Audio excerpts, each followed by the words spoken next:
আসসালামু আলাইকুম। আজকে আমি আপনাদের শোনাবো হৃদয় রাঙানো প্রেম গল্পটি। লিখেছেন সিনথিয়া ইসলাম সীমা। পর্ব নাম্বার 11। গল্পটি শেষ পর্যন্ত শুনবেন, আশা করি সবার ভালো লাগবে। ঘুমের দেশে তলিয়ে আছে ইকরা। চারপাশে কি হচ্ছে কোনো খবর নেই। সহসা কারো মুখে নিজের নাম কর্ণপাত হলো বোধ হয়, তবে তেমন একটা গ্রাহ্য করলো না। আবারও ভেসে আসলো একটা ক্ষীণ স্বর, ইকরা। মা চাচিরা যেন জেগে না যায় সেজন্য বেশ আস্তে করে ডাকলো কৃষাণ। এ বেলায় ওপাশ থেকে ঘুম ঘুম কণ্ঠে প্রশ্ন এলো, কে? তোর মায়ের পেটের বড় ভাই, বিরক্ত নিয়ে উত্তর করলো কৃষাণ। ভাইয়ের কণ্ঠ বুঝতে পেরে এক লাফে ঘুম থেকে উঠে পড়ল মেয়েটা। তড়িঘড়ি করে নিজেকে সামলে নিয়ে এসে রুমের দরজা খুলল। কিছু হয়েছে ভাইয়া? হোমায়রার কিছু লাগবে? তোর বান্ধবীর জ্বর এসেছে, কি করবি কর গিয়ে। কথাটা শুনতেই দ্রুত পায়ে কৃষাণের রুমে চলে এলো ইকরা। বিছানায় কাঁথামুড়ি দিয়ে শুয়ে থাকা হুমায়রার কপালে হাত রাখতেই আঁতকে উঠল। বলল, হায় আল্লাহ, জ্বর তো অনেক বেশি। কৃষাণ নীরব দর্শকের মতো শুধু তাকিয়ে রইল, বলল না কিছুই। এর মাঝেই ইকরা রুম থেকে বেরোতে বেরোতে বলল, আমি এক্ষুনি আসছি, দাঁড়াও।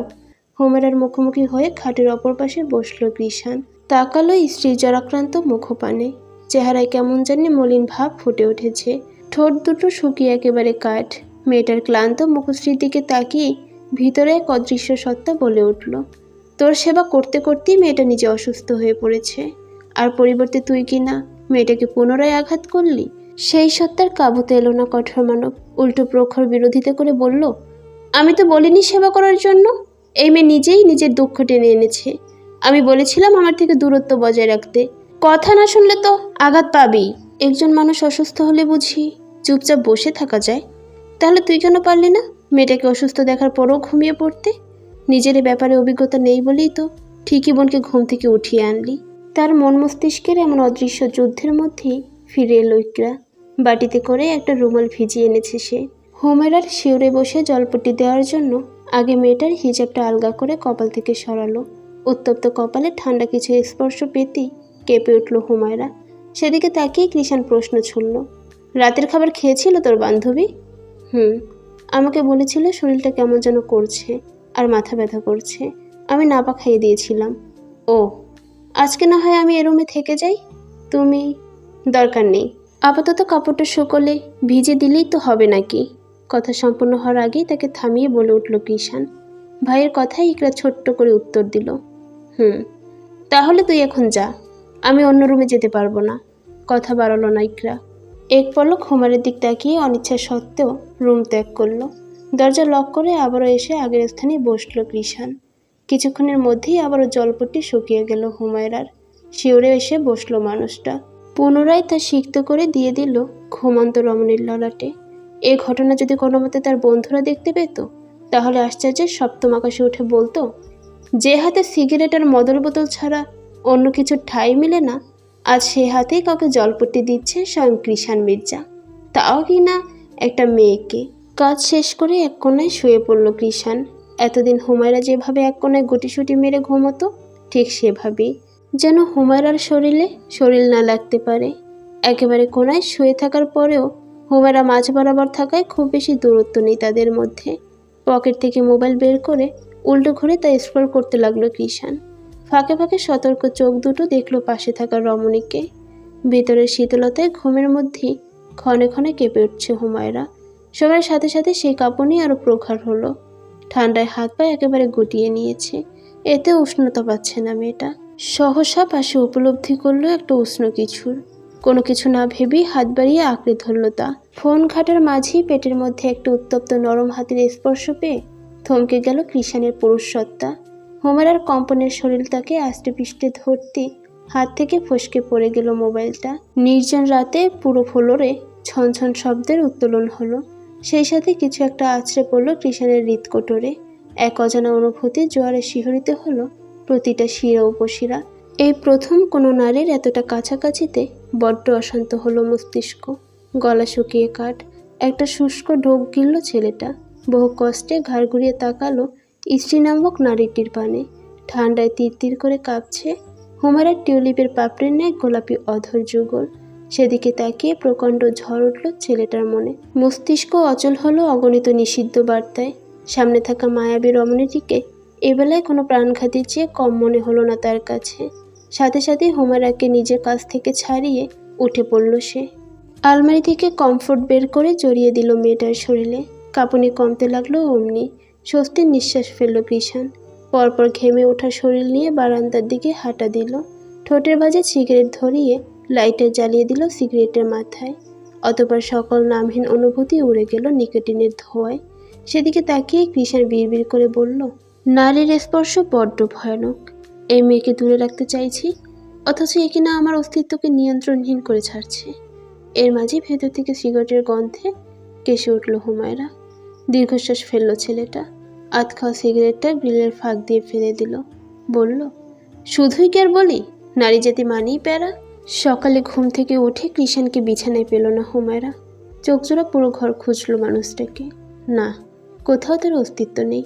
রাতে বুঝি বাসায় ফিরেননি তিনি?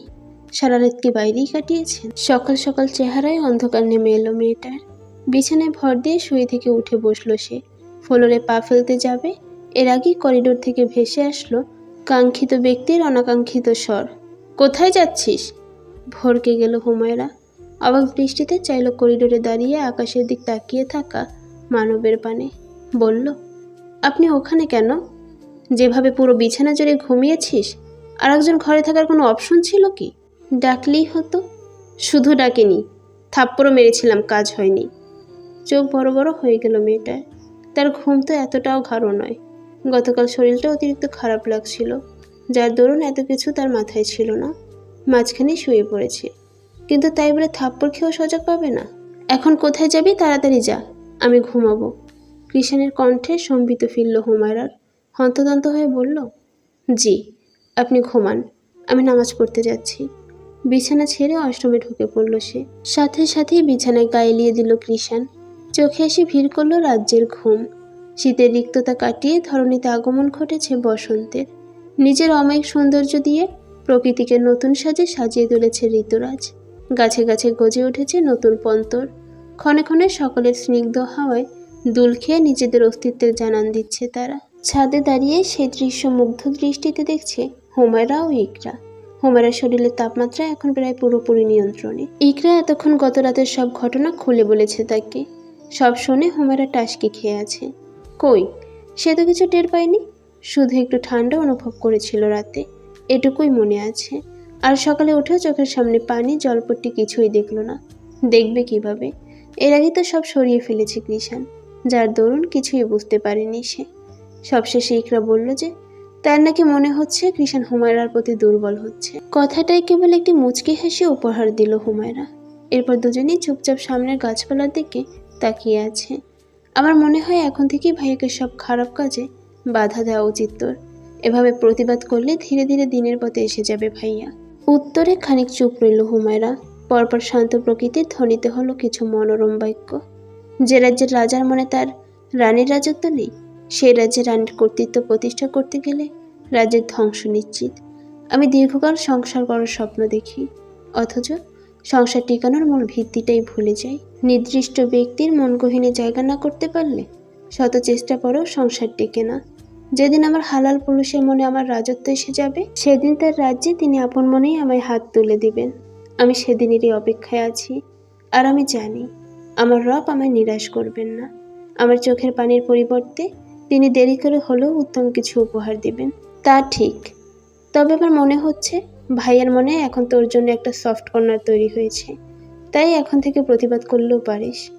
যদিও আমি জানি না ওনার মনে সত্যিই আমার জন্য কিছু আছে কি না, তবে এখন যদি আমি ওনার জীবন নিয়ে কথা বলি, আমার মনে হয় উনি আরও বিগড়ে যাবেন। কেননা উনি যেখানে মেয়েদের সহ্যই করতে পারেন না, আমাকে সারাক্ষণ বলেন দূরে থাকতে, সেখানে যদি এখন ওনাকে আমি বলি এটা করতে যাবেন না, ওটা করবেন না, উনি রেগে উল্টো সেই কাজটাই আরও বেশি করবেন। কারো দখলদারি ওনার মোটেও পছন্দ নয়। এক্ষেত্রে আমার প্রতিবাদী নয়, বরং আরও বেশি ধৈর্যশীল ধারণ করা উচিত। আর দোয়া করো আমি যেন শেষ অবধি ধৈর্য ধারণ করতে পারি। অবশ্যই আমার প্রিয় সখী, আমি জানি ইনশাআল্লাহ তুই একদিন তোর হৃদয়ের পবিত্র ভালোবাসা দিয়ে আমার ভাইয়ের মন জয় করবি। পরবর্তী পর্বটি শোনার জন্য অবশ্যই আমার পাশে থাকবেন। গল্পটি ভালো লাগলে চ্যানেলটি সাবস্ক্রাইব করে দিবেন। সেই পর্যন্ত ভালো থাকবেন। আল্লাহ হাফেজ।